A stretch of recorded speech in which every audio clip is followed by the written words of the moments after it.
السلام علیکم خواتین و حضرات، میں محمد سعد اور آپ سعد وائس چینل دیکھ رہے ہیں۔ بنی اسرائیل میں ایک دیندار آدمی تھا جس کا معاملہ اللہ تعالیٰ کے ساتھ اچھا تھا، اور اس کی ایک بیوی تھی جو نہایت حسین و جمیل تھی۔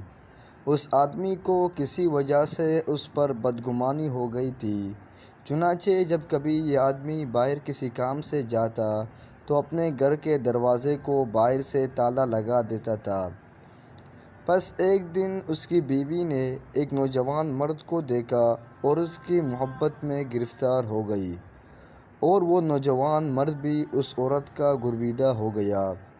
عورت نے کسی طرح باہر کے تالے کی ایک چابی بنوا لی اور اس نوجوان کو بھجوا دی۔ وہ نوجوان دن اور رات میں جب بھی چاہتا اس عورت کے پاس آ جاتا اور ہم صحبت اس سے رہتا۔ چنانچہ اس عورت کا شوہر عرصہ دراز تک اس آمد و رفت سے بے خبر رہا۔ پس اس عورت کا شوہر ایک عابد و زاہد شخص تھا، اس لیے اس نے محسوس کیا کہ اس کی عورت اس سے کنارہ کشی اختیار کر رہی ہے۔ چنانچہ اس نے اپنی بیوی سے اس کا اظہار کیا اور اس سے کہا کہ میں تبھی مطمئن ہو سکتا ہوں کہ تم اپنی عفت و عصمت پر قسم اٹھاؤ۔ عورت نے کہا کہ جب بھی آپ مناسب سمجھے مجھ سے حلف لے لے۔ چنانچہ جس شہر کا یہ واقعہ ہے اس کے باہر ایک پہاڑ تھا اور اس کے قریب ایک نہر بہتی تھی۔ وہاں جا کر بنی اسرائیل قسم اٹھایا کرتے تھے، اور جو شخص وہاں پر جھوٹی قسم اٹھاتا تو وہ فوراً ہلاک ہو جاتا۔ جب وہ عابد و زاہد آدمی اپنے کسی کام سے باہر نکلا تو اس کی بیوی کے پاس وہ نوجوان آدمی آیا۔ اس عورت نے اپنے آشنا کو اس واقعے کی خبر دی کہ میرا شوہر مجھ سے قسم کا مطالبہ کرتا ہے۔ پس وہ نوجوان آدمی پریشان ہو گیا اور اس نے کہا کہ اب تم کیا کرو گی؟ عورت نے کہا کہ فلاں دن فلاں وقت میں اپنے شوہر کے ساتھ قسم کھانے کے لیے اس پہاڑ پر جاؤں گی، لہٰذا تم بیس بدل کر اور سواری کا ایک گدھا لے کر شہر کے باہر پھاٹک پر کھڑے ہو جاؤ، اور جب تم ہمیں دیکھو تو گدھے کو لے کر ہمارے قریب آ جانا۔ جب میں تمہارے گدھے پر پہاڑ تک جانے کے لیے سوار ہونے کا ارادہ کروں تو تم جلدی سے مجھے اٹھا کر گدھے پر سوار کرا دینا۔ جب اس عورت کا شوہر آیا تو اس نے اپنی بیوی سے کہا کہ چلو اس پہاڑ پر تاکہ تم وعدے کے مطابق قسم اٹھا کر مجھے مطمئن کر سکو۔ اس عورت نے کہا کہ میں پیدل پہاڑ تک جانے کی استطاعت نہیں رکھتی۔ اس دیندار آدمی نے کہا کہ تم نکلو، اگر شہر کے پھاٹک پر کوئی گدھے والا کھڑا ہوگا تو اس کا گدھا کرائے پر لے لیں گے۔ پس وہ عورت کھڑی ہوئی اور اس نے لباس بھی تبدیل نہیں کیا۔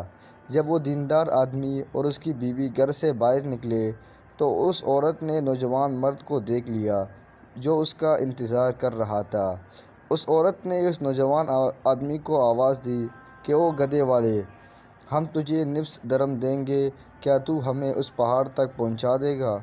اس نے کہا جی ہاں۔ پھر وہ گدھا لے کر آیا اور عورت کو اپنے ہاتھوں کا سہارا دے کر گدھے پر بٹھا دیا۔ وہ روانہ ہو گئے، یہاں تک کہ پہاڑ کے قریب پہنچ گئے۔ عورت نے اس نوجوان مرد سے کہا کہ مجھے گدھے سے اتارو۔ پس جب وہ نوجوان آدمی اس کے قریب پہنچا تو اس عورت نے اپنے آپ کو زمین پر گرا دیا، یہاں تک کہ اس کی شرمگاہ ظاہر ہو گئی۔ وہ عورت اس نوجوان کو گالیاں دینے لگی۔ اس نوجوان نے کہا کہ اللہ کی قسم میرا اس میں قصور نہیں ہے۔ پھر اس نوجوان نے اس عورت کو ہاتھوں سے اٹھا کر کھڑا کر دیا۔ پھر اس کے بعد وہ پہاڑ پر چڑھے اور جب اس مقام پر پہنچے جہاں قسم کھائی جاتی تھی تو عورت نے اپنے ہاتھ سے پہاڑ کو پکڑ لیا اور شوہر کی جانب مخاطب ہو کر قسم کھا کر کہنے لگی کہ جب سے میں اور تم رشتہ زوجیت میں منسلک ہوئے ہیں تب سے آج تک مجھے سوائے آپ کے اور اس گدھے والے کے کسی نے ہاتھ نہیں لگایا اور نہ ہی کوئی میری طرف متوجہ ہوا۔ پس وہ پہاڑ زور زور سے ہلنے لگا، یہاں تک کہ پہاڑ زمین میں دھس گیا اور بنی اسرائیل اس واقعے کو بھول گئے۔ اسی لیے اللہ تعالیٰ نے فرمایا ہے وَإِن كَانَ مَكْرُهُمْ لِتَزُولَ مِنْهُ الْجِبَالُ، اگرچہ ان کافرین و مشرکین کی چالیں ایسی تھی جن سے پہاڑ بھی اپنی جگہ سے ہل جاتے۔ گائز، اگر آپ لوگوں کو میری ویڈیو پسند آئی سو پلیز سبسکرائب کرے، لائک کرے اور کمنٹ کرنا مت بھولنا۔ تو ملتے ہیں نیکسٹ ویڈیو میں۔ اللہ حافظ۔